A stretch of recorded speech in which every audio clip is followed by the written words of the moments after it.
Aratamete, ohayo gozaimasu.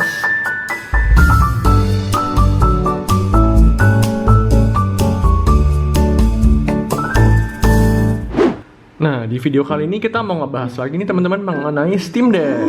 Nah, pembahasan di hari ini teman-teman, jadi kita mau bahas yuk mengenai performanya Steam Deck nih teman-teman. Seperti yang kita tahu, kalau kita dengar yang namanya PC, apa sih yang biasa terlintas di pikiran kita? Biasanya pada umumnya itu adalah 60 FPS gaming ya, atau juga disebut 60 FPS gaming.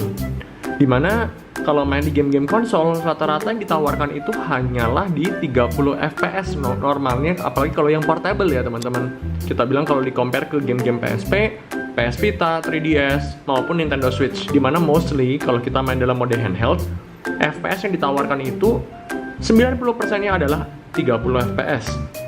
Nah, beda cerita dengan Steam Deck nih teman-teman, karena Steam Deck ini adalah PC teman-teman. Dimana ya pada umumnya game yang bisa dimainkan di PC itu bisa 60 FPS teman-teman. Tergantung dari gimana cara kita settingnya aja pada saat kita memainkan Steam Deck-nya ataupun PC tersebut. Nah, tantangan di satu kali ini teman-teman, yaitu adalah karena ini namanya handheld, beda dengan PC, dimana PC itu kan selalu tercolok ya dengan power supply-nya, yaitu jadi kita selalu colok ke listrik, ataupun juga kita bilang kalau gaming PC atau gaming laptop itu kan juga biasa pada umumnya gaming laptop itu juga selalu dicolok charger ya, jadi untuk bisa mencapai performa maksimumnya nih teman-teman.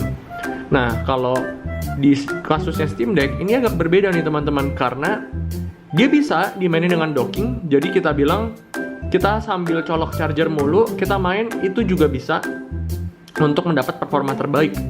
Cuma yang pengen gue fokuskan di hari ini adalah bagaimana performanya kalau kita main dalam handheld mode atau dengan menggunakan battery mode ya teman-teman.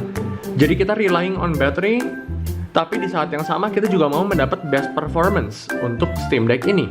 Nah, kalian tahu nggak sih, jadi di Steam Deck salah satu cara untuk memperpanjang battery life-nya dan kita memberikan permainan yang perasaan lebih imersif dan lebih smooth, kita bisa turunin refresh rate dari layarnya teman-teman. Jadi refresh rate yang pada umumnya di Steam Deck ini adalah 60 Hz, dimana jadi kita bisa main game up to 60 FPS ya. Kita bilang kalau FPS-nya kita unlock gitu. Apa sih efeknya kalau kita turunin refresh rate-nya? Jadi misalnya kalau kita turunin sampai di 40 Hz, jadi nanti maksimal FPS yang di game yang kita mainkan itu jadi di 40 FPS teman-teman. 40 FPS, aneh nggak sih? Sejujurnya enggak teman-teman. Kalau kita main di 40 FPS dan stable di 40 Hz, jadi nggak ada naik turun, kita bilang mainnya performanya stabil ya.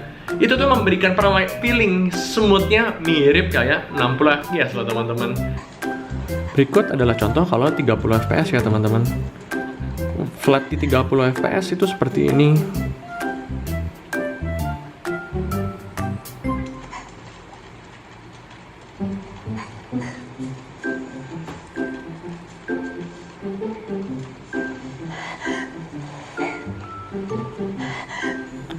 Nah, berikutnya ini kalau 40 fps teman-teman. Perbedaannya mungkin terdengar hanya 10 fps ya. Tapi kalau kalian tahu, performanya ini berasa mulusnya cukup jauh loh teman, signifikan. Ya nggak sih? Kalau menurut kalian gimana? Oh ya, di game kali ini yang buat gue mau tunjukin buat kalian itu, gue bakal tes menggunakan Monster Hunter World Iceborne ya teman-teman. Dan ini gila sih. Nggak kebayang, karena sampai hari ini tuh nggak ada handheld konsol yang bisa mainin Monster Hunter World Iceborne gitu. Jadi bisa mainin ini di handheld itu rasanya sih luar biasa banget, ya nggak sih menurut kalian?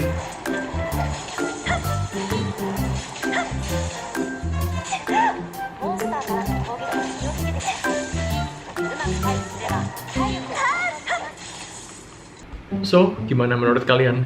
Worth it nggak sih?